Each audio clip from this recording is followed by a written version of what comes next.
Hello, everyone, and welcome to the Sasquatch Outpost podcast, episode 48. We're getting up there, and glad to see all of you in the chat. Jeff, John, Uncle Bones, Doug, Wayne, appreciate you all being with us tonight. And we got a great show for you, and looking forward to interviewing my guest this evening. Please make sure to hit the like button and subscribe if you have not subscribed already. Untold Radio Network is now up to 6.35 thousand subscribers, and we're growing every day. So looking forward to more of you subscribing and liking us. That helps us a lot. Next week, I'm going to have Sibylla Irwin back on. When I had her on the first time, we just talked about her eyewitness stories and her drawings. This time, we're going to talk about her experiences with Sasquatch, and she's got some humdingers, I'm telling you. So can't wait for that. And then the 20th, my buddy Dave Pilates will be on, and we're going to be talking about his newest book, which is now out, and we have it for sale at the Sasquatch Outpost. Thank you, Patricia, for your sticker. His newest book on Washington State missing persons stories. So it'll be great to have Dave on to talk about some of these stories. And Dave says some of these are the strangest stories he's ever investigated, the ones from Washington State. And then after Dave, I'm going to have Dr. Alexander Graham come on to talk about his new book and all the evidence. This will be the third time's a charm to get him on the show. And I can't wait to talk about the evidence he's got, some of which I've never seen anywhere else. So that's going to be great. So some great shows coming up, and I'm excited. I appreciate you guys coming and tuning in every week and making the Sasquatch Outpost podcast part of your weekly podcast diet, so to speak. So today I was walking through the living room. Now we have a cat, and we're keeping my daughter's two cats for the time being. I walked through the living room and I noticed one of her cats eyeing the TV. I call this the essence of wishful thinking. So let's throw that up here. He's convinced he's going to get one of these birds or squirrels, and he sits there. He can sit there for an hour. The funny thing is about this, from the day he arrived, he knew he watched the TV. Our cat has never even acknowledged that there's a TV there or there's anything on the TV. He doesn't even see the TV. But Todd, this cat's name is Todd. Todd watches the TV, and he'll get up on the windowsill next to it, and he'll sit there for an hour or more just watching the birds. He sticks his paw out once in a while and it's like, I'm going to get it. I'm going to get it, you know. But really funny. He is a smart cat. So wishful thinking. We all have that once in a while in different ways. So just wanted to tell you some of the people coming up. Please let your friends, anyone you know who's a fan of Dave's work and missing people reports and all of his books, and make sure that you tune in on the 20th for Dave's interview. It should be a great one. And I appreciate Dave coming on and helping us out.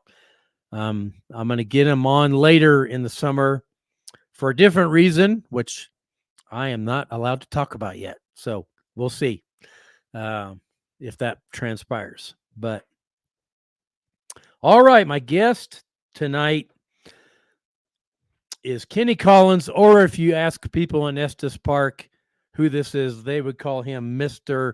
Bigfoot. Because to the people of Estes, Kenny is the essence of someone who's passionate about Bigfoot. So let's bring Kenny on.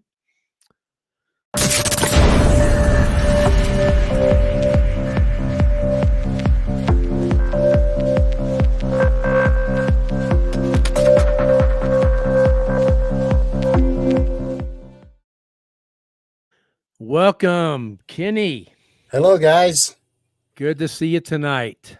Welcome from Estes Park, Colorado. There you go. Yeah. Mr. Bigfoot for Estes Park. Kenny is single-handedly the reason why people in Estes Park know about Bigfoot.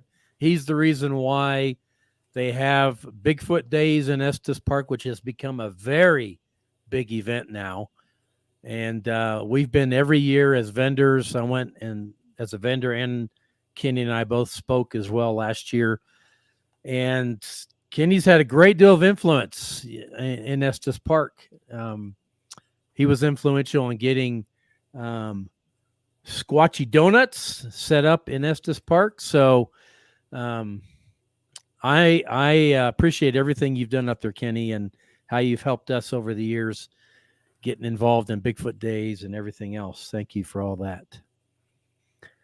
And I've known Kenny.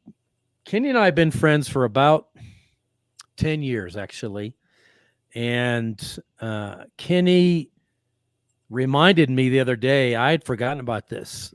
Way back in 2013, right after we opened the store, we had a meeting in the store, a Bigfoot meeting.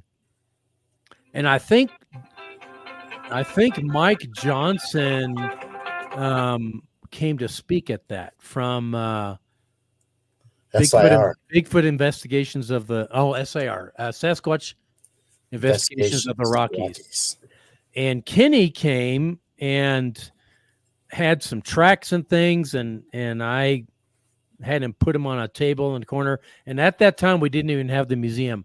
It was just a storage room that we had converted into kind of a meeting room, for lack of a better term. And so we filled up that room, and we had people sitting all the way out to what is the front door of the store right now. And I think we had about 80 people there. And in fact, there were a couple of people who told stories that night that I need to get on this show. Do you remember that girl that told the story about seeing Bigfoot in Rampart Range? Yeah. Yeah. I've got to get more information about where she is and get her on the show, because that was an incredible story. Yeah. But so Kenny was there, and Kenny was instrumental in helping me build, especially the second room on the museum. And he would come down from Estes, and we would just work for hours, knocking holes in the walls and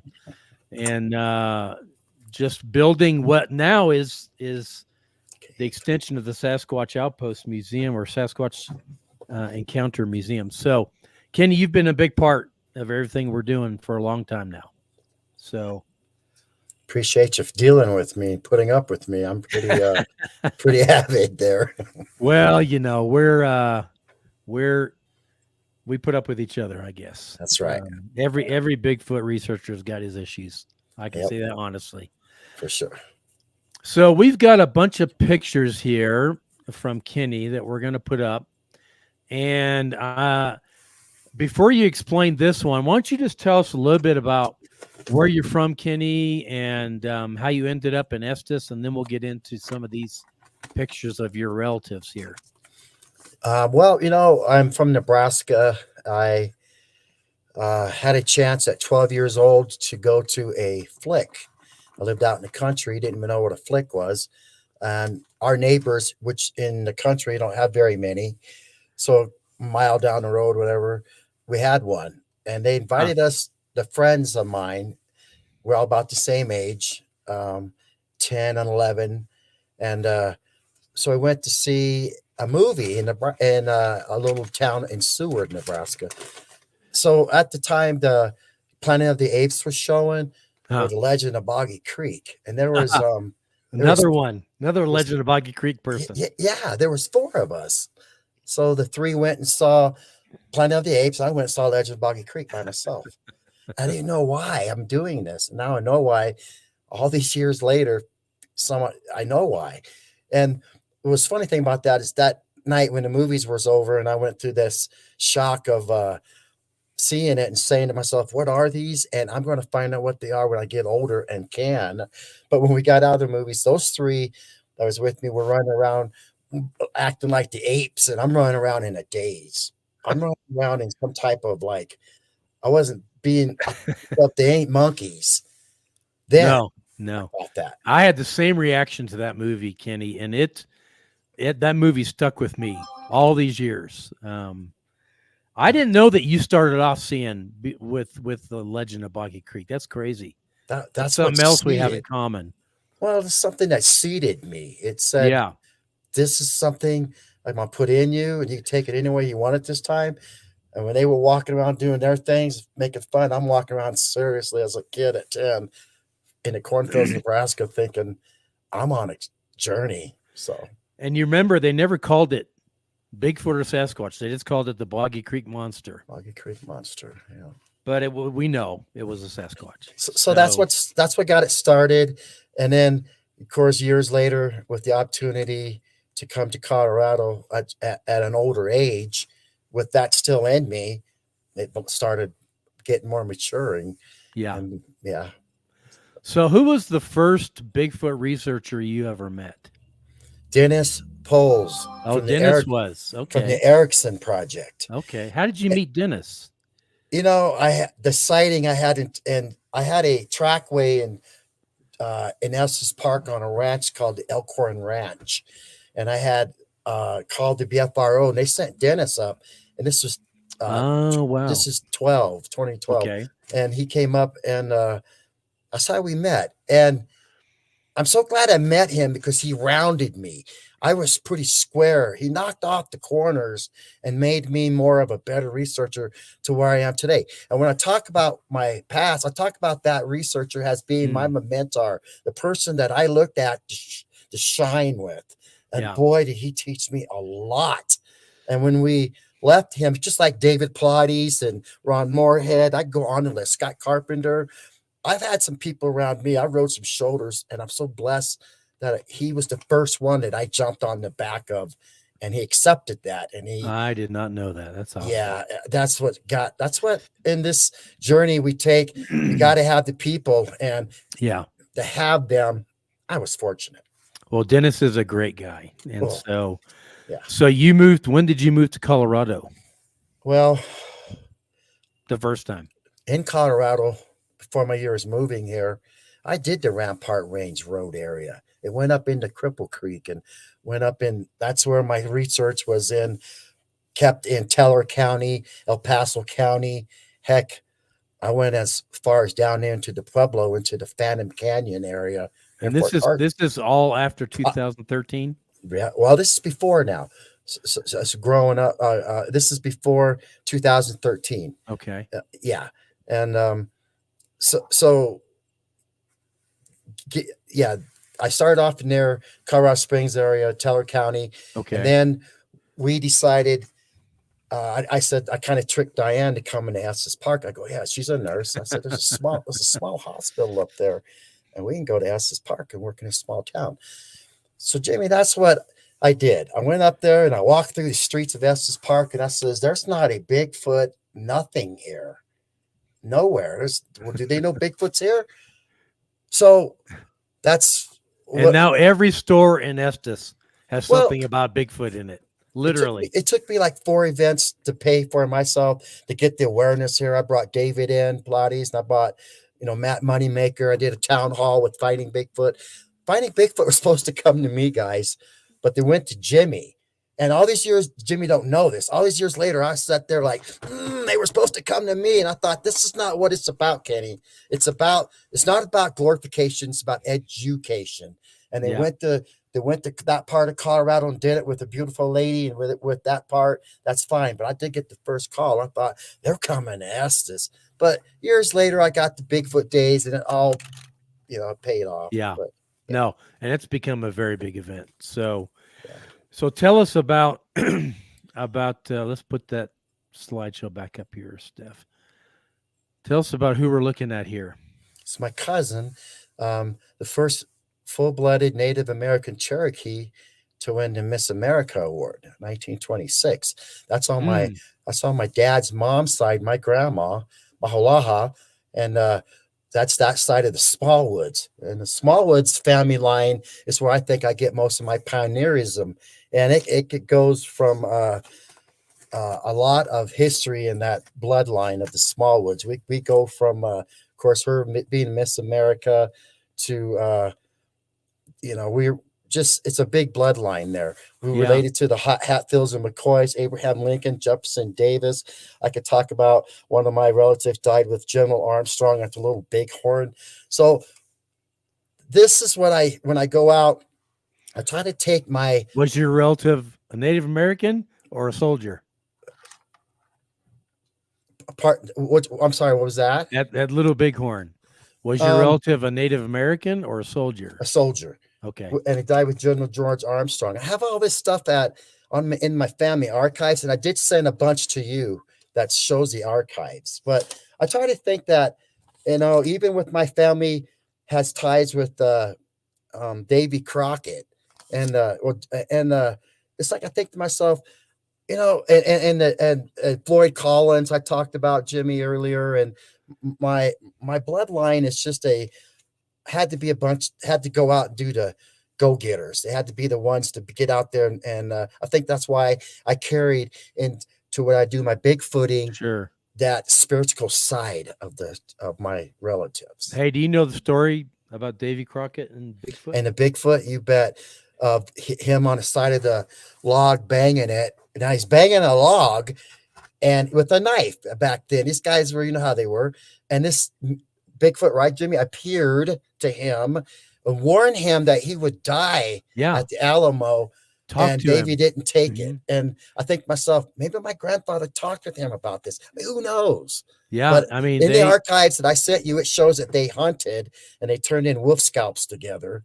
And my family came in and helped him when he did a mill to help him get out of debt. But I'm just saying, you hear this of Davy Crockett and that Bigfoot story, and you think it materialized, he said, and it warned him, he said. And yes, and there's a reason that we have these sightings out there, because either it's for you, it's just specially candid for you, and that was for him. And if that story is true, isn't it interesting that way back then, Davy Crockett heard a Bigfoot speak either in his mind or verbally and told him to not go to the Alamo, and he went anyway, and he died, obviously. So, sorry, let's get the slides back up. So, tell us what's going on here.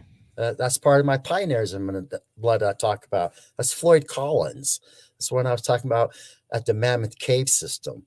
He's the one that was trying to get tourism to the family land because they're very poor. Well, he had a cave called Spring Cave. That's the cave that he died in, or Sand Cave, guys. But he was part of the Mammoth Cave system. So they do dedicate that to Floyd. And Floyd died in that cave, got trapped, and they kept him down there for years. Finally, they got him, and they got him out of there many years later. Do you know how he got trapped or what happened? Just a rock fell on his feet and trapped him. Oh, wow. They were able to get stuff to him, but he died eventually of all that suffering and dehydration. But it just shows that pioneerism. It's like, dang, man, that's, Yeah, absolutely. But they were people that were trying to bring some money to eat. Okay.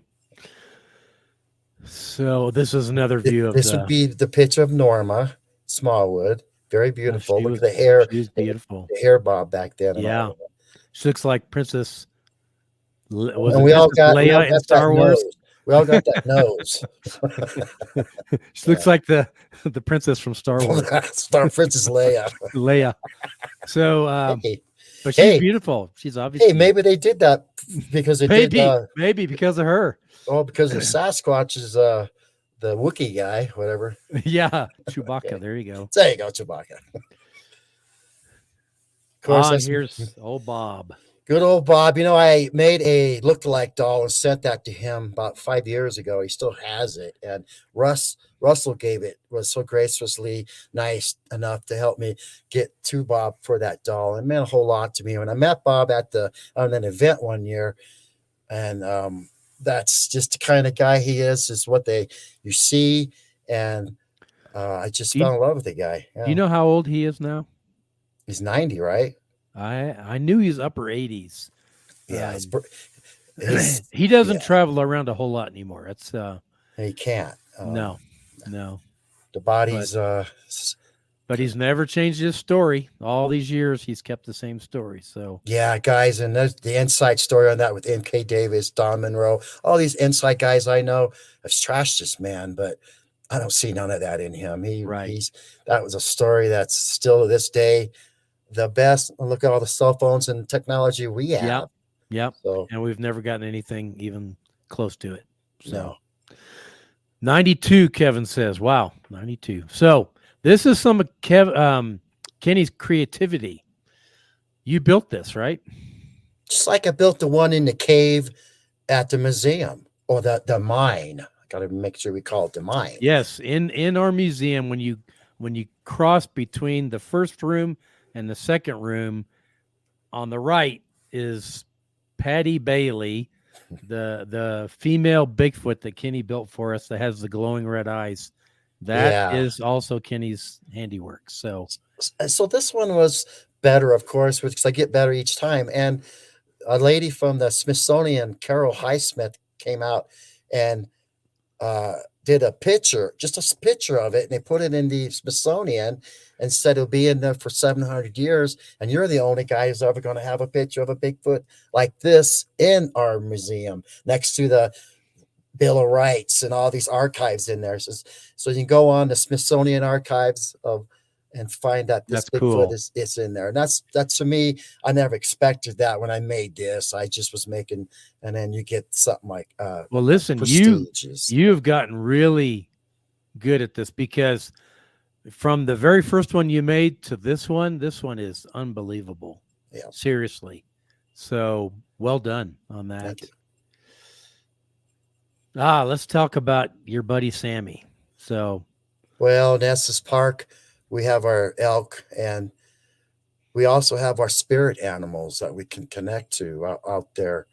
And mine was an elk. And when I came to Estes Park, I had this elk in the neighborhood all the time. He'd eat my pumpkins, and he wouldn't leave my yard. He wouldn't leave the neighborhood. 8 years later, he's still doing it.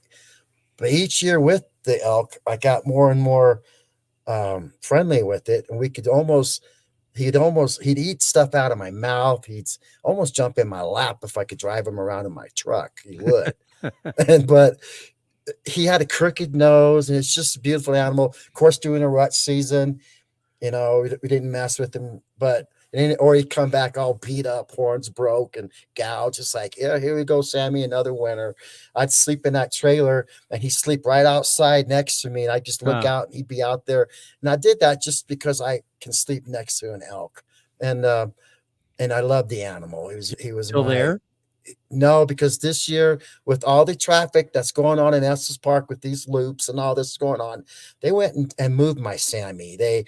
Department of Wildlife knew what was going on down in here by me not just me, but other neighbors posing him, and got him like a wanted poster, and they put a picture out. Well, now he's wanted. So they kind of moved him, and I can't blame him. And I know you're not supposed to feed the animals this and that, but there's a lot of cold winters. If I didn't feed this guy, he wouldn't have gotten through it. And I guess that's something, not shame on me. But I know that he can adapt somewhere else still, and not. They literally moved him somewhere. Yeah. Wow. They did. So, well, and he was old. I mean, yeah. Elks lives what, 10 years, Jimmy, 12 years, Yeah. maybe, or something like that. And he was up there, and he had those right seasons were getting to him. But with his beautiful horns, and he had a crooked nose. It was just That's funny. Yeah. Let's see. I think we get into your sightings here. No, this was Chris, a news story. Is that right? That's Chris Hazelton from the Estes Park News. If you want to look that up, 2013 Bigfoot sighting, Estes Park News, Chris Hazelton. And she did 2 stories, 2 sightings I had. She did 2 stories. Now that picture is just one she found? Just something she found. Okay, yeah. Um, Looks like some of the cats around here, but They get- here we go. yeah, this is all these years of, like I talk about Colorado Springs and the Rampart Range area and Cripple Creek and trying to get a sighting. I always got everything else. I didn't ever get the actual sighting. I got everything else. It's like, well, I'll that's why you don't give up. 1,000 Yeah. times you go, 1,001 you might get it. Just saying. Yeah. 1,000,000 times you may go, 1,000,001 you're going to get it. So moved to Estes Park. We're up here, and I'm in the Rocky Mountains, and I got an area where a friend is a fly fisherman down in Big Thompson River, and he had a encounter with the Bigfoot in this area. Wow. So he comes to my store in Estes Park. At that time, I was a manager for Safeway. Safeway gave me a Bigfoot wall, and everybody came to Estes Park. That's how, or Safeway to tell me about the stories. Yeah, and millions of visitors coming through Estes Park. That's how I got my notoriety and my trying to prove there's a Bigfoot in the Rocky Mountains here. So I'm down. One day I'm manager, so I could leave my job. I spent more time in this area than I did at home. That's just why sometimes as researchers, we sacrifice our birthdays, our time, money, holidays, open a present and you're gone. I was Bigfoot. It's like my family to this day holds that against me because they say you spent so much time with Bigfoot, you didn't spend with the family. So it was hard. I learned hard. But boy, in 2013, January 7th, on my buddy's birthday, I leave my work. I could leave the crew that I could be fine, go down to my site area. And I go down into this area and I get my first encounter with a little Sasquatch about 70 yards out in these rock cropping. Now you see this, he's like this. His nose is, see my nose is right, his nose is right there. And that patch over his head, it could have been the snow because it snowed the night before a little bit. Something could have fell out of the tree and hit him in the head. I don't know. Or it could be David probably says looks like you can see hair on his head and maybe his right shoulder. I think he's up like this. Yeah. And his nose is in there like that. And I take my camera and I zoom in at it. And I'm looking at it and I'm connecting. I'm looking in his eyes. I'm thinking, oh my God, Kenny, they are real. There it is. And this is how I'm looking at it. Like, and did it move while you watched it? Yes. And there was also another one doing something because I could see stuff falling from a tree. Okay. So stuff, he was like snow and stuff. And I looking, and guys, what happened to me? I left it alone. Something said to me, come back another day. Go away, come back another day. And I'm like, what am I doing? It is right there.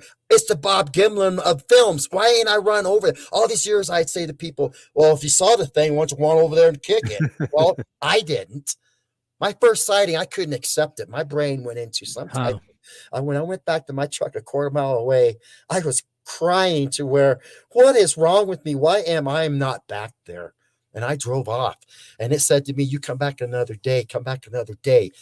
And that's when I got the second sighting in the area that we're going to talk about. But that first sighting, I never thought about the mind sizzling and the zapping, and they can disorient you and they can do this stuff to you. Until many years later, I accepted that's what happened to me that day. And that was the reason it happened. Well, this one looks like it's black too. Yeah.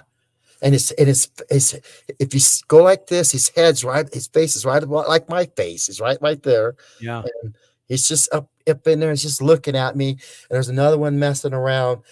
And that's when you like looking at the end of the rainbow at a leprechaun, and it's in the pot of gold, flipping it up at you and laughing, saying, I'm real.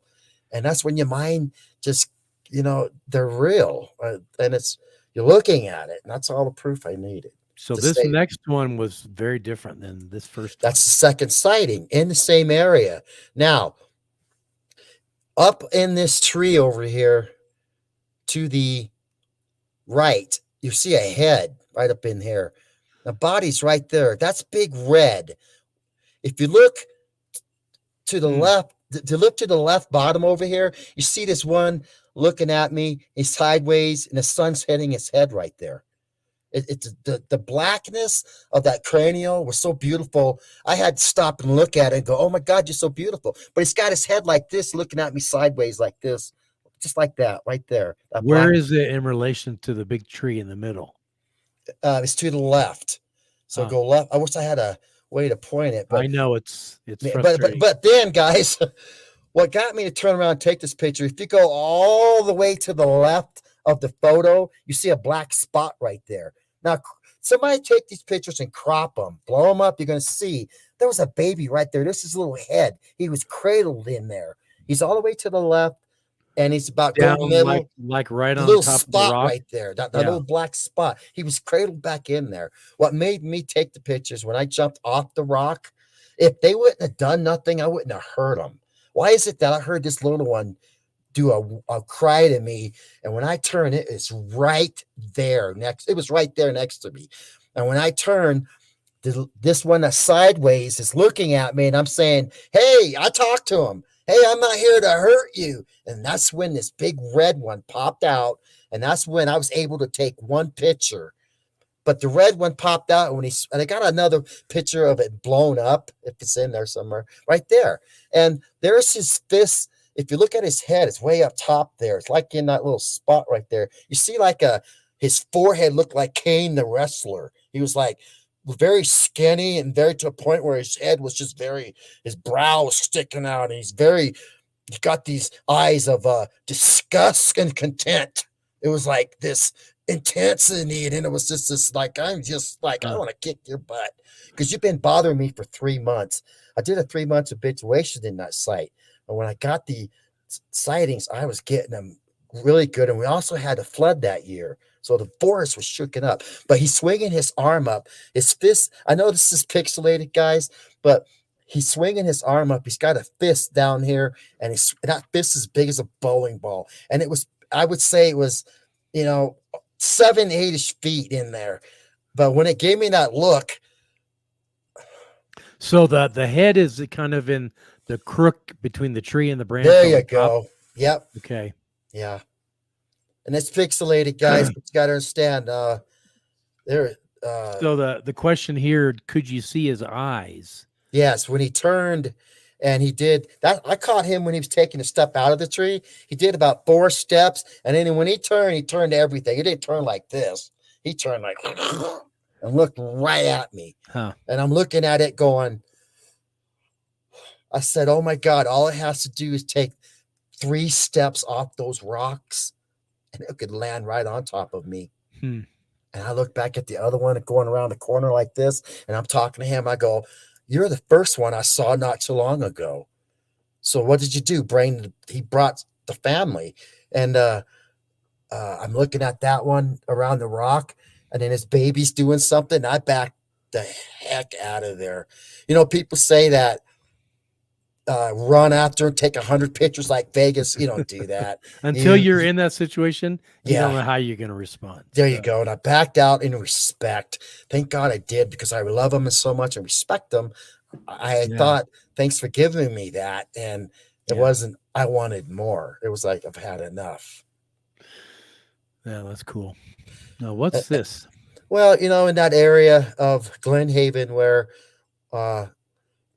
Leah talked about, and Mike on that episode of they did with you, Marshall. I love those guys. They've been they were my researchers. In that area that we were in, if you look straight middle, you see this black thing that we got down there, Bigfoot, you want to call it, and it's looking like it's looking away, but it's got these little ones on its shoulders. They look like little skulls. Yeah, I can see that. Yeah, it looks like skulls. And you see one kind of leaning its head like this. Yeah. And the other one's like this, and this one's, and the black one's like this. And we've seen this one down in Glen Haven. I believe I have a picture that he's up on the hill that I sent you. And we got a good picture of it leaning. There it is. And look straight middle, guys, and go down. He's right there in that. And I think I showed you one that was cropped, but he's right in the middle there.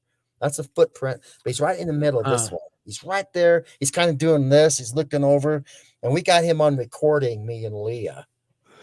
And my buddies from Italy saw it. So So he's like is that that it's straight. brown thing next Yeah, to the tree, to the right of the tree? well, okay, go straight and then go drop down to the rock. He's right there at the rock. So we don't have a Okay. there's I got another one that's closer. It's cropped in. Maybe Okay. I'm but not sure if anyways. we got it But in the video. anyways, I take this one and guys picture it and then crop it. He's straight middle and then drop down and you see right up on the rock right there's that black form right there. Well, we know Bigfoot's blurry anyway all the time. Hey, So, that's right. It has to be. yeah, you're never going to get a clear picture because Bigfoot himself is Here blurry. it is daytime. So, He's right yeah, there. I mean, come yeah, on. It's not exactly. night. We're not seeing eye shine. Yeah. Okay, cool. That's a print just shows the flexation of, and like these little minis we'll talk about, they're just like that. So Yeah, I got a beautiful print, guys, just like that. So that it's interesting that ridge down the middle of the foot, yeah. which could be the mid-tarsal break if that's what Bigfoot has. But yeah. Now, was this one of yours or one you? That's this one here as an example. Oh, example. Okay. Yeah, but the So we only got a one. bunch of yours here. Yeah, the most. Yeah, this is mine. It's up in Rocky Mountain National Park, up past Man, that's huge. old Trail Ridge Road, and I'm up in there, and I'm by myself, and I get this thing, and I'm like, that thing is, But weird thing is, it's on a rock, and I don't see it anywhere else. That's the whole story that we get. Only saw one print. Well, that's what we do. So, what size shoe do you wear? So we can. That's my print, and I wear a 8.5. So 8.5. So, yeah, that's a big foot. I mean, it's wide too. That footprint's really wide. So yeah, but that's cool. You can see the toes for sure. Yep. Go ahead. Yeah. So the place that we've done a lot of research, and my buddy, hey Jason, I'll plug your book. Get this book There you right go. here. Harry's. Get this book right there. This area here that he's going to talk about, it's been so good to us with the family that we've grown up with there. Boy, do we have stories, but we don't have enough time here today. But it's just like just a mud print of a fist down into the mud along the reservoir that we've gotten tons of prints. And earlier or later here, we're going to show you a trackway of a special trackway that I found. So interestingly, so you and Jason Frank had been casting prints from the same lake, right? Nope, two different lakes. Only 2 different lakes. Only a mile apart. Okay. So he's watching me, but he's not going to come into my area because he respects me. And some Bigfoot researchers don't like it when you come in and contaminate the area. They're doing the research there. Let them complete their task before you come in and want, and that's not necessarily always like that. But sure, but we're a mile away from each other. I'm on the lower lake. He's on the upper lake. Okay. And it's getting but you guys discovered something last year. Yeah. That you had been casting tracks of the same Bigfoot that had a uniqueness about its foot that you could see, and you could see it growing, right? You had a smaller print. Right. And then I a have larger a print. print. I have a print three years apart. Okay. It was this year and then 3 years apart this year, showing the same characteristics, the same anomalies, but they're even the toe is just grown out more. It's displayed, it's crooked, it's sideways, and it's just moved out because it's gotten older. And I remember we were at, maybe it was the Bigfoot Adventure weekend, that you and Jason suddenly dawned on you guys, wait a minute, this track of Jason's and this track of yours is the same Bigfoot.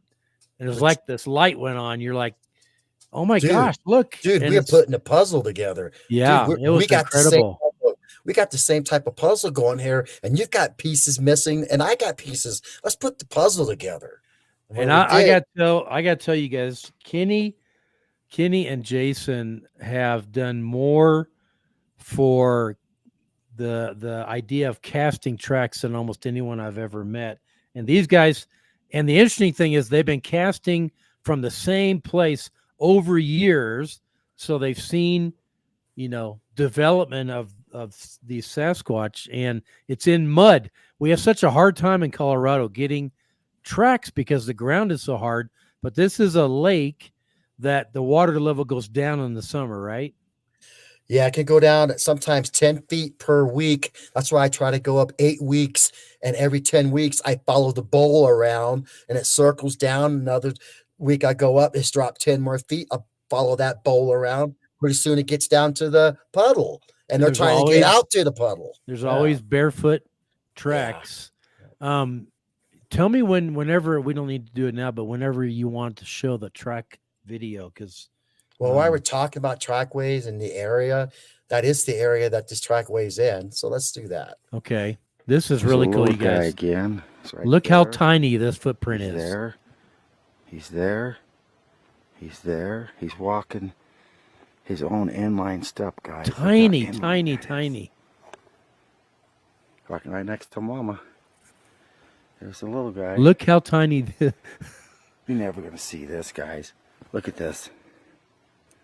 All right. Wow, I was so excited.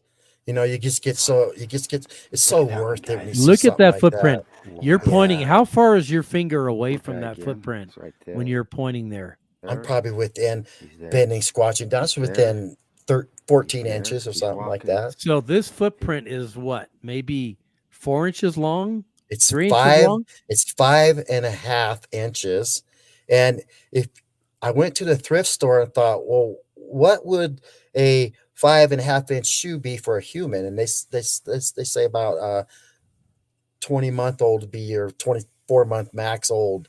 So I'm thinking, Wow. I'm thinking to myself, you know, humans little people won't put their phone down long enough for Mama to say, would you do a straight inline walk for me like this? And in the Squatchy Donuts, I try to set up something for the kids when they come in, and I look at them, I say, hey, what size shoe? You know, and can I do an experiment? Wow. And they'd be, oh, I got a size 5. Ooh, perfect. Do you think she could walk 3 steps like this? They won't. And just They got- pause it right there. And this one, you can see, go back to right at the end there. You can see the toes. I mean, this is amazing. Tiny footprint in the mud. And Beautiful. what humans are going to go walking around barefoot in the mud every year at this lake? It's just, And especially so that young. inline, That young. so tight roped, you know? Yeah. So It's just just- like the adults, the baby walks in line, just like the adults do, which is amazing. Yeah. Yep. I mean, Kenny, this was an incredible. Well, I video knew when I this sent stuff. you that smorgasbord that I knew you would pull this one out because it shows Absolutely. everything. It shows everything that we're looking for, and it shows a juvenile. It shows a little one. Yeah. gotta I mean, it tell- looks like there's more than one.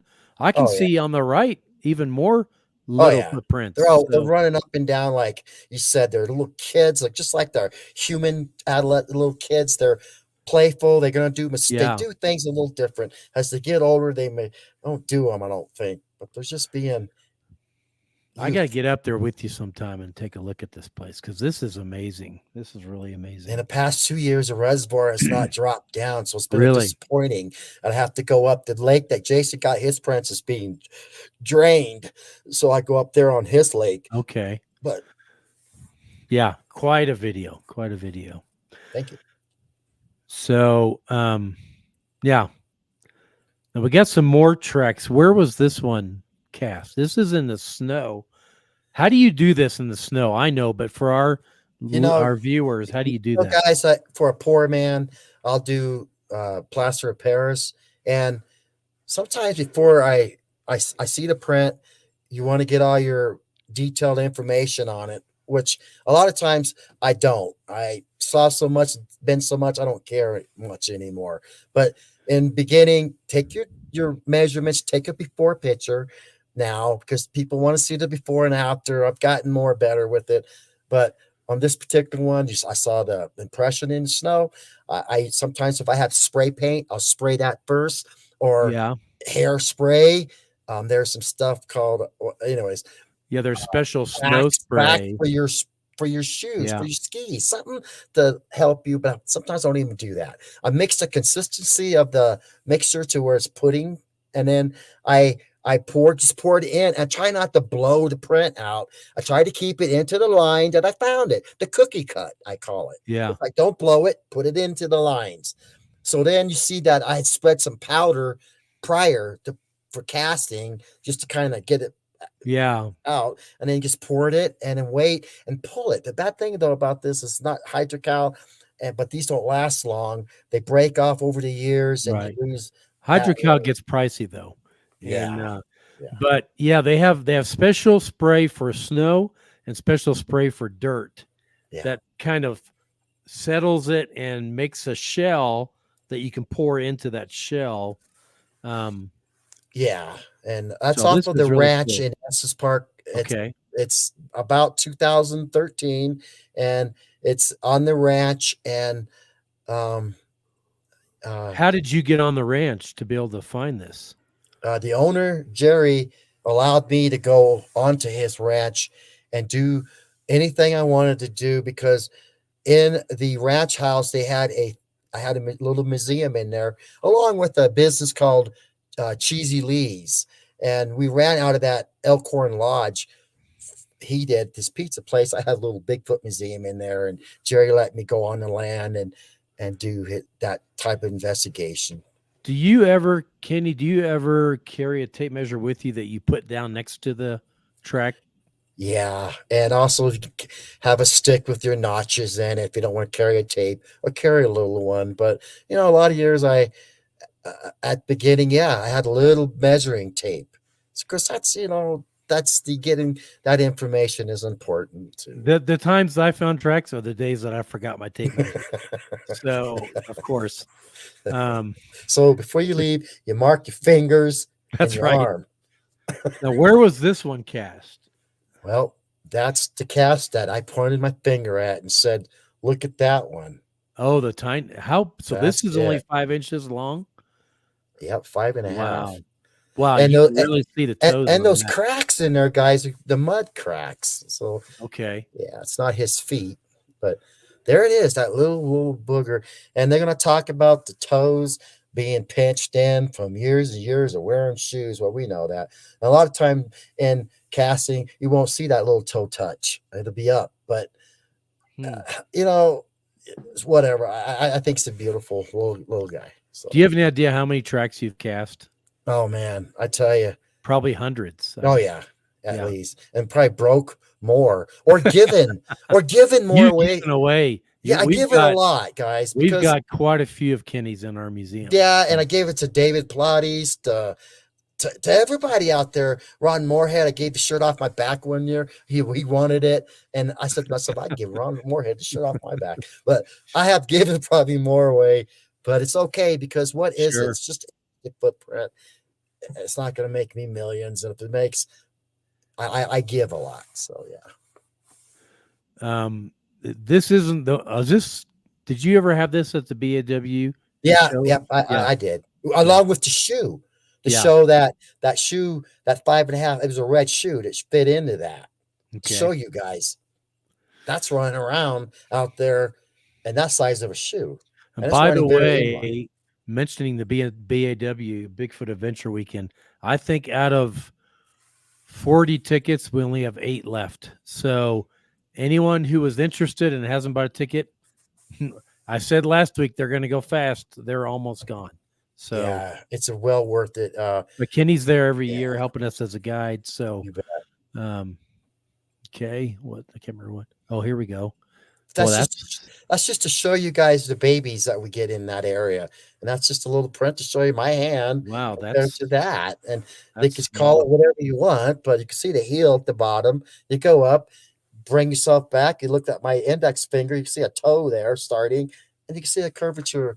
And I don't see paws in there. I don't see a claws. So yeah, whatever. I just wanted to show. I would even get them as little as my finger. Wow, like it's the finger. And Jason talked about it once.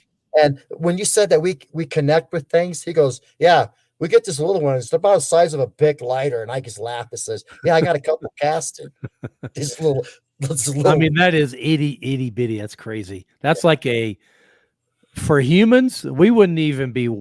They're walking at that age. We're still crawling around on the ground. You know, Trying to we're get balance. yeah, You know? yeah, it's amazing. Yep, that's one. That's mine. This was one In the of the mud a weird shape of this foot too. of the heel. Triangular, yeah. Of the heel. I've got one up there that's 12.5 inches. It's got 3 toes, and it's got that slender heel in it. And I could talk about the little toe again. Look at the little toe again. I see it's pinched up against the others, but to me, the flanges are very long. It's just, I just like it. It's just, So somebody just asked the question, do you know how long your hand is? and I don't have a tape measure. No, yeah. So I wonder. I would guess probably it's 5 to 6 6 inches. Yep. Yeah. And that's just a pocket knife. That's small. Ah, here we go. Okay, now we're getting into some interesting stuff. So, Jimmy, each year at the BAW, we go to an area where Jim sends us, and we do a daytime reconnaissance to get us familiar. So when we come back at night, that particular year, Jim sent me to an area, and I said that we're not staying in this area. We got to move down the road. So I felt something to draw me down the road about 1.5 miles, maybe, on the same side. We weren't near the shooting club. We were down further now. Yeah. I moved us. We did the daytime reconnaissance, guys. We got a footprint, a smash print. Jim talks about our land here, and it's hard to get prints, but this is a beautiful smash print. And I got Alan. Just one track. Right? One track. And we got Alan. He came up and casted it. And in the movie Alien Contact in the Rockies, you see that print. And so that's what a calling card, as Tom Powell calls it, was there for us. And Art was with us, and he heard something. But I didn't. I'm the kind of researcher's like, he heard something. Just go with it. Don't try to. So anyways, that particular group I had only had 2 people. Jim, don't put many with me. I might lose them. So he gave me 2 people. I had Art and I had a Native American with me. Yeah. And we go back that night to the area where the print is, and we go to look for the print to begin with. The print's not there. It is flipped out of the ground and facing nature side up. So the cast side was down. So the dirt and grass was up. So you couldn't even see it. And I said, where is it? And Art goes, it's right there, Kenny. I went, oh my God, it flipped it out and put nature side up. Yeah. You guys didn't do that. Something else flipped it out. Something else did. We got it when all 3 of us walking to it. And we know none of us did it. So yeah, that's really so weird. I said to myself, guys, we're in for it tonight. And I don't want any yelling. I don't want screaming. I don't want, hey. If you see something, I want respect. Let's just let it come. So, Jimmy, we're up there. You got the picture of okay, boy, how do I get this started without the time we have? But you're fine. Just carry on. So with that night, we get the Native American gets up on a rock. He's playing his drum solo. Boom, boom, boom, boom, and he's like getting frustrated. Boom, boom, boom. What's wrong with me? I can't remember what I'm playing. I play this all the time. He's getting frustrated. I'm like, oh, he's getting zapped. Don't you know about your spiritual native heritage? You like it can zap you. He's getting frustrated. So he's let it calm down. And then I walk away, and I'm walking to this rock, and I look up, and all of a sudden it's like these. It was like looking through a hole, and I see this orb, and I was lucky enough that night to have military Gen 3 scopes that Mike Brotherton gave me. So that's what I'm looking through when I'm looking at this area, and I see this opening and I see this orb. So I put my Gen 3 down, I grab my camera and take the picture of the orb. And it's not this picture. It's going to be the next one Jimmy's going to show. But I got this beautiful orb, and then just go forward one so we can see that picture there. There it is. I got that picture of the orb. And it's pitch black. I don't think there was any moon that night. No. And so I pan away because Art says, Kenny, and he says it in a nice voice, like there's something walking up the ravine we walked up. he could hear it. So I turned my focus over. I run over to about 20 yards to another rock, and I got the Gen 3 up. I'm looking, I see a little one. And I'm thinking, it's going to that orb. It's going through the orb.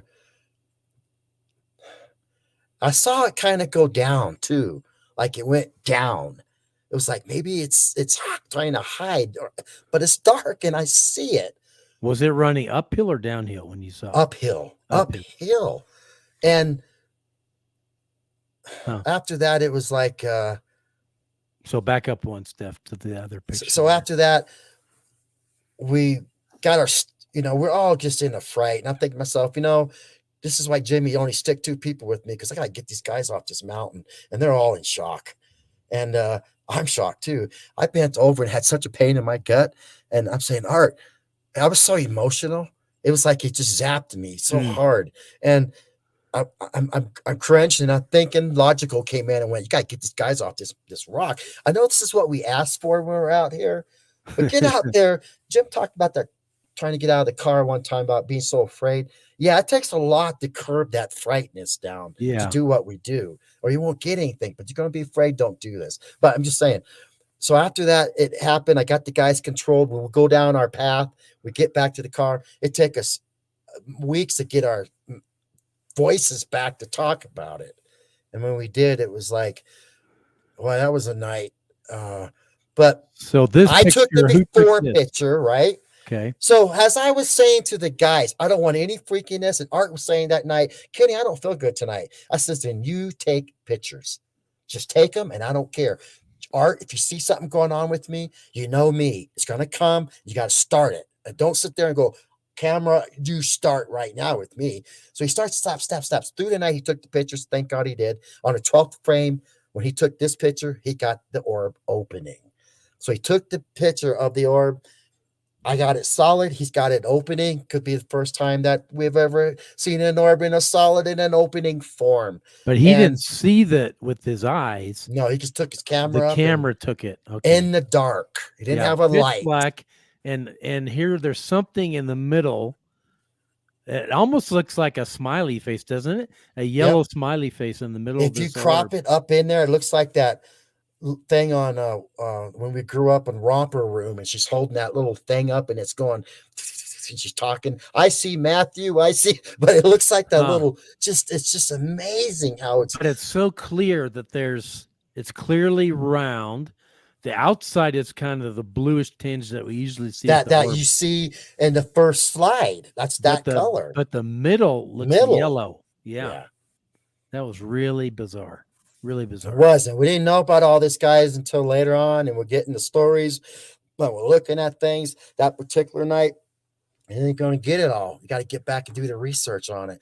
But I had 2 guys that had a soul or energy in them that I'm so grateful to have that night. And I've started doing this too, Kenny, when I'm out in the woods at night, and I'll just snap a bunch of pictures of whatever's around me. And it's amazing how often I'll catch something in that picture that I didn't see with my eyes. Yeah. So why the camera can pick it up, I don't know. And this is like one of those prints up in the area where I saw the alien. It's a spaceship. I'll show you guys if he has the picture. But in this area that we get Bigfoots, well, it's got alien stuff too. And this particular print, I liked it because it only had 4 toes. So 1, 2, 3, 4. Yeah. Oh, it's almost like there's the pinky toe looks like it's on top of the other toe or something, maybe. Well, I had Jeff look at it, Meldrum. He says, it's over here, Kenny. But I'm like, okay, whatever. But now, before we go on, because we're changing topics when we move to the next slide, let's talk about the things you've had happen with the aliens. I don't think I got that slide in here, but tell us what you've experienced. In the flat tops where I get that track line guys and the little ones and all that. A lot of years we go up and we see the orbs and all that stuff. One particular year I went up, and as a Bigfoot researcher, normally our plan is protocol is to go up to the area, go out and be as loud as you can, go back to the camp, shut it down, let them troll in. They will come in inquisitively and try to find you, and they're curious, just like they should be. And they're going to come to the camp. So, has one night I said, Kenny, stay up all night. Don't do that. Don't go back to the tent. You stay up. I'm like, why am I staying up? I should be in my tent. I should be. So I'm staying up and sitting there. I'm doing my thing all night long. About 10 till 5 in the morning, I look up and I'm doing something. I look up and there's a dang ship coming down. And you see the pictures that they have. It's the ones with the lights, guys. It's got 4 lights in it. And it's coming down about over a football field away.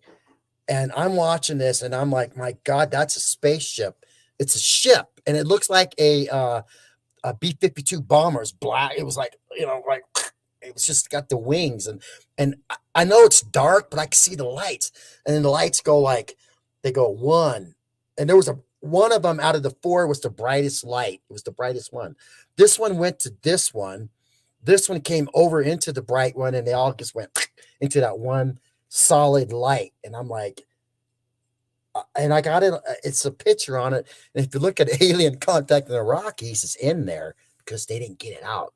So in one of those scenes, you see a blue, you see the atmosphere, and you see these 4 lights. But that was the start of a 3-week investigation. I thought, you know what? Guess who was up there at the same time all this was going on, guys? Jason. And he was up there with Coast to Coast radio station with Connie up there. I didn't know that. I kept calling Jason each week. I got down from the mountain. I said, Jason, I got this UFO picture. And he's like, Kenny, I don't want to talk to you. I'm busy right now. And I'm like, what's wrong with him? So then I go back up the next week and I got a mud print, 12.5 inches, 3 toes. And I went, oh my God, that's part of the alien, I think. So I called Jason. I'm like, hey, Jason, I got a mud print up there. He's like, I don't want to talk right now. So what I'm saying is that Jason came back to me and says, Kenny, I was up there at the same time, but you're getting this alien stuff, and we had some stuff happen to us. He goes, I didn't want you up there. He goes, I was trying to keep you out of there. And I'm like, look what I got. So with the picture of but he was actually worried about you. He was afraid. He was concerned about me. He was afraid if you went up there by yourself, something was going to happen. Because he knows me. He knows, Kenny. It's like, well, we got to do this if we're going to do this. And he's like, no. This scared him. And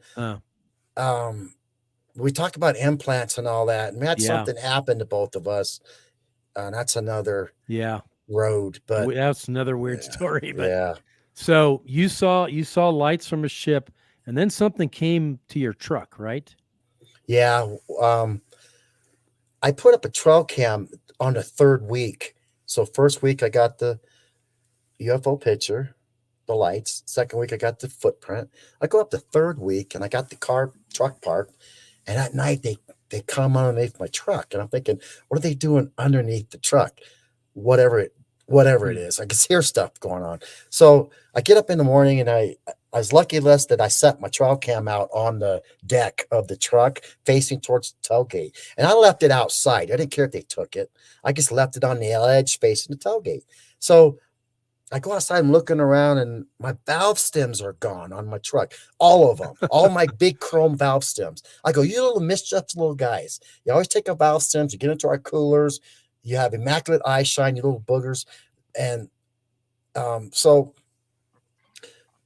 did it deflate your tires? No, it just took the valve stems. So I thought to myself, hey, go check your trail cam. So I go check the trail cam, and I see this thing coming up. I got a picture I sent to you, and it looks like you see his shoulders like this, but you see him like this. It looks to me like a nude person. Yes. It's pink. It's pink. Yeah. And you think, what the heck? That's what's visiting me. And all that was happening. And then when Jason tells me the story, it was like this big, just, Kenny, whoa, who's going to believe this? Yeah. I don't worry about Sasquatch, but you think, I think he was worried that you were going to get abducted or something while you're up there by yourself. And I always said to myself, my friends would say, Kenny would have wanted it that way. Because I've done some stuff up there like, this is how people go missing. And this is what David Plottis writes about. Yeah, exactly. And Dave told me once, I don't want you in my book. No, exactly. He doesn't like putting people he knows in his book. So, No. but so we're gonna switch gears just for a minute here You, because you got it. so Kenny left Estes, you moved back to Nebraska for a couple of years, right? I went down to help a lady do a museum there, a Right. nice lady named Harriet, and I helped her go down and remodel and work on her museum for 4 years and run some of her conferences and help in that And you structure. bought a house. Tell us about So this I house thought you while bought. we're down there, bought a house. Yep. Okay. Because they were cheap. Bid on a house for 35,000, beautiful ranch home, 100-something years old, beautiful columns, and you won't get that here. And so I thought, well, let's just get the house, and while we're here, and I'll model it and we'll flip it. And Whew. tell us what happened when you started remodeling it. Well, the house is over 123 years old. As I'm remodeling the home, I'm talking to the prior owner who died in the house. She lived there 60 years. Her name was Ruby. She died by herself there. I was told by the neighbors that I don't say much. I can't say that. I was just told that she didn't get much care and she was neglected. And Okay. so I felt a feeling of demise in there and loneliness. So I would talk to Ruby for 2 years as I'm remodeling this beautiful home. And I mean, we're talking knocking down walls and just remodeling it. And Yeah. I got an attraction to Ruby. And I thought, Ruby's got to leave here. So has them in the basement. There is a particular door down there. So first of all, this is a cellar like you see classically. You go outside the house, you open the doors, and you go down the stairs. And I'm down there It's a dirt floor, right? It's cement floor, but dirt walls, some of it. So I'm down there working on those dirt walls. Okay. And there was this creepy door down there. I'm like, what's up with this door? It's got a design on it and it's like blood running down it. And I'm thinking, with my sensoriness that I have in me, I can sense there's something bad. I knew it when I bought the house. It's probably one of the reasons I did. I was like, man, there's something going on here in this basement. So when I get to home, I have a chance to do all the remodeling on it. And I get to a point where I turn around one time to get a bucket of water because I'm mixing cement, and the light string in the basement's just doing this, just twirling. I'm like, uh-oh. And I look down and my bucket of water is doing a little bit of, and I went, oh my God. I've seen a lot of energy in the Bigfoot's eye shine and been close to one at the reservation, Chatonga, almost touched it. But I'm saying that was a lot of energy, intensity. Yeah. I went upstairs and told my wife, she is like, I don't know what's going on down there, but you got to tear that room out, that door. They got to take that stuff down. I'm never going down there. And I was so shook up when I'm talking to her. I settled down, start taking the room apart, guys, and I find a cubby hole where there's a box in there with a doll. An old wooden box. An old wooden box with a chunk of coal, a doll with horns. And what was so amazing about it? Let's show. This is the last picture here on the slides. We'll come back to it's a goat head doll. So we found that, and it's got a book with it. The book's over 185 years old. It's a satanic Bible. It's in German. It's in German, and it's just like, it's got blood on it. And it's like, what is this book?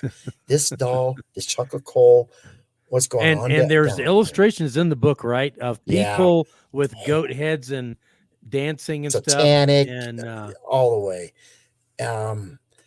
So I said to myself, who could I bring this story to that would do something with it? So I know Zach Bagans, and I said, Zach, would you want this put in your museum? He didn't get back with me, and I said, who would be? It would be Alan and Alan McGartle and Ron, Anna and Jesse, and Jesse, and Anna, and all a big part. And I says, these people that were looking for me for a year to come do something with me, and I'm always out in the woods, and when they found me, what a godsend, what a connection as a researcher in my older age to have people like that can come to me and share now my stories. So I was kind of saying, Alan, you're stupid if you don't do something with this story. This is unique. And Alan said, I've always wanted to do something like this. Back up one. So they made a movie called The Haunting in Blue Hill. And So you can watch it on Amazon Prime. And Kenny's in it, obviously. Yeah. Twisted Tree Films is Alan and Jesse's company. Alan and Anna and Jesse Morgan. It's a good film. You guys should watch it. I think it's $2.99 on Amazon Prime, but it's the whole story on this picture on the sides, the orange and blue. That's how the door was painted, right? Correct. Yeah. Correct. Yep. So very, very bizarre story. Yeah, because it's going to be a story of, once it started out with this ugly goat doll, it didn't turn out that way. It turned out I fell in love with Ruby, and that basement's not in the movie, guys. But Ron, my movie producer, came over my shoulders. It's not in the movie, and I wish it was. And he said to Ruby, you go ahead and pass over. And that's when Ruby went. And I feel Ron so much, his energy, that he allowed it opened a door, and Ruby did leave. And the first night of this movie coming out, guys, I thought things were quiet in the house. The first night the movie came out, my stereo downstairs on the computer clicked on, and it's never done that. I've been away for a year, and I asked my wife, did that ever click on, when I've been gone? She said, no, it clicked on that night. And I went, oh my God, we're not done here. So when you watch the movie, you're going to notice that, Ruby was a person that was in the house, and Ruby needed to cross. She did. And we have some audio in there that will blow you away. Yeah. And the funny thing is now, Alan has that doll in his house. I was at his house 2 days ago. He's got it in a plexiglass box on a shelf in his living room. And I'm looking at this, and he goes, yeah, that's the doll from the movie. I said, why do you have it in your house? He goes, I don't know. I just thought it was cool. I was like, yeah, I don't think I put it in my house. He said the first night it was in his house, he heard a little child's voice from the basement go, hello. Yeah. But that's the only time he's heard anything. And then after that, it was like, and that was the night, when I'm talking about when the stereo clicked on, it hasn't happened again, but. Was that in your home in Estes or back in Nebraska? Nebraska. Okay. Yeah, when I was about 2 months ago. Yeah. So not even that. When the movie came out. Yeah. So, definitely want to promote this movie. It's features Kenny prominently and the whole story of this house, and an alien contact in the Rockies talks about the orb, and more with Jim, and a portal that we thought we found near Estes Park on a mountain called Pole Hill. So that's alien contact in the Rockies, and of course the haunting Blue Hills, the most recent. So now, Kenny, in your spare time in the summers, which you don't have a lot of, let me bring up this. I'm going to share my screen here. What I do, guys, is I take people out to experience what I did. I try to give them a sense of what we do and the passionate side of a researcher that's affected him. This is Kenny's summertime activity, Bigfoot tours. Through this company named with Brooke Michaels, a lovely lady. She came into the donut shop. I says, hey, I've been wanting to do tours, but I always didn't want to do them because I think I don't want to do that to the Bigfoot. But then I started these, and we had a pretty good year as far as some comments coming back. I try to educate, not the glorification of it. So yeah. And people need to hear, oh, I just noticed that's Boomer behind you. Sure is. That's the Bigfoot I built for our museum, the first Bigfoot we had. Yeah, and Jim had it, and I says I have to keep it. I try to get Jim's things that he makes, and gosh, I haven't seen Boomer in several years now. So he's there. So this is full potential. What is it? Full potential wilderness tours. And she does a lot of other things too. So Kenny takes people out in his my truck, Bigfoot truck. And I'll take it to the areas where I've had my first sighting. I take it to an area where I got a sighting just last year of a huge 23-inch sprint. So definitely want to promote Kenny's company and what he's doing in summertime, and you'll find him in Estes Park if you're ever there. So that's right. Come on up with the other 4.5 million people. We'll make it work. Yeah. Hey, Yeah. Kenny, I appreciate you coming on tonight. It really means a lot to me that you gave us some time this Well, evening. I think you guys, Jim, all the years, we come a long way. Yeah. And I've seen you come a long way. That's pretty special.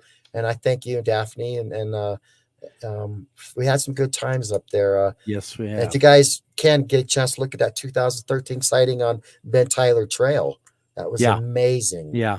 And that was going on in that same year. So a lot was going on A lot when was these going on. mountains were on fire and the rivers flooding and the environment was shaking these Bigfoots all over. So me and Jim are only a hot skipping away. And I love this guy. He showed me a lot. And, like and share and support the podcast. Thank you, Kenny. I appreciate that. Okay. And thank you guys for the time. We can go on. The rabbit hole is so deep, and I can definitely go down that. Yeah, absolutely. Okay. And so thank you, Kenny. I really appreciate you. Good night. Love you, bro. Okay, brothers. Night, guys.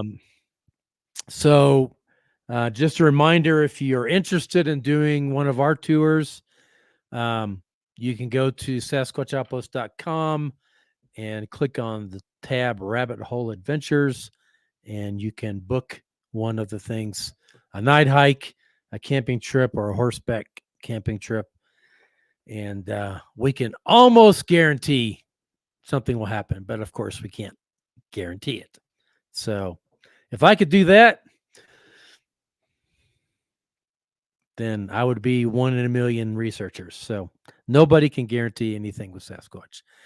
Hey, I appreciate everyone being with us tonight. Next week, we'll have Sibylla Irwin and some mind-bending experiences she's had with Sasquatch in her house, in her trailer. Crazy, crazy stuff. So until next week, keep on squatching.